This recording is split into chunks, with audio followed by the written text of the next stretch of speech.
പ്രവാസികളുടെ pension മുടക്കിയ UDF സർക്കാരിന്റെ നടപടി പ്രതിഷേധാർഹമാണെന്നും പെൻഷൻ വിതരണം ഉടൻ പുനരാരംഭിക്കണമെന്നും SDP സംസ്ഥാന സെക്രട്ടേറിയറ്റ് അംഗം VT ഇക്രാമുൽ ഹഖ് വാർത്താസമ്മേളനത്തിൽ ആവശ്യപ്പെട്ടു. കഴിഞ്ഞ 3 മാസമായി സംസ്ഥാനത്ത് പ്രവാസി പെൻഷൻ വിതരണം മുടങ്ങിയിരിക്കുകയാണ്. മരുന്നിനും മറ്റു ദൈനംദിന ജീവിത ചെലവുകൾക്കും മാസം ലഭിക്കുന്ന തുച്ഛമായ പെൻഷന് മാത്രം ആശ്രയിച്ചു കഴിയുന്ന വയോധികരായ പ്രവാസികളാണ് ഇതോടെ ദുരിതത്തിലായിരിക്കുന്നത്. പെൻഷൻ തുക 5000 രൂപയായി ഉയർത്തണമെന്ന് വിവിധ പ്രവാസി സംഘടനകൾ ആവശ്യപ്പെട്ടുകൊണ്ടിരിക്കുന്ന സന്ദർഭത്തിൽ തന്നെയാണ് ലഭിച്ചുകൊണ്ടിരിക്കുന്ന തുച്ഛമായ പെൻഷൻ തുകയിൽ സംസ്ഥാന സർക്കാർ മുടക്കം വരുത്തിയത്. ഇത് നിലവിൽ പെൻഷൻ ലഭിച്ചുകൊണ്ടിരിക്കുന്ന 98,000-ഓളം പ്രവാസി കുടുംബങ്ങളെ ബാധിക്കും. കേരളത്തിന്റെ രാഷ്ട്രീയ സ്വഭാവത്തിന് ഘടകവിരുദ്ധമായി അപ്രായോഗികവും സംസ്ഥാന സർക്കാരിന് സാമ്പത്തിക ബാധ്യത വർദ്ധിപ്പിക്കുന്നതുമായ തെരഞ്ഞെടുപ്പ് വാഗ്ദാനങ്ങൾ നടപ്പിലാക്കാൻ പ്രവാസികളെ പ്രയാസപ്പെടുത്തരുത്. കേരളത്തിന്റെ സമ്പദ്ഘടനയെ ഇന്നും താങ്ങി നിർത്തിയിരിക്കുന്ന പ്രവാസി സമൂഹത്തെ അവഗണിച്ചുകൊണ്ട് ഒരു സർക്കാരിനും മുന്നോട്ടു പോകാൻ കഴിയില്ല.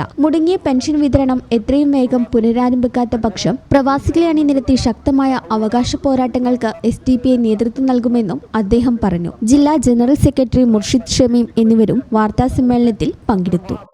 ഈ ചാനൽ ന്യൂസ് മലപ്പുറം.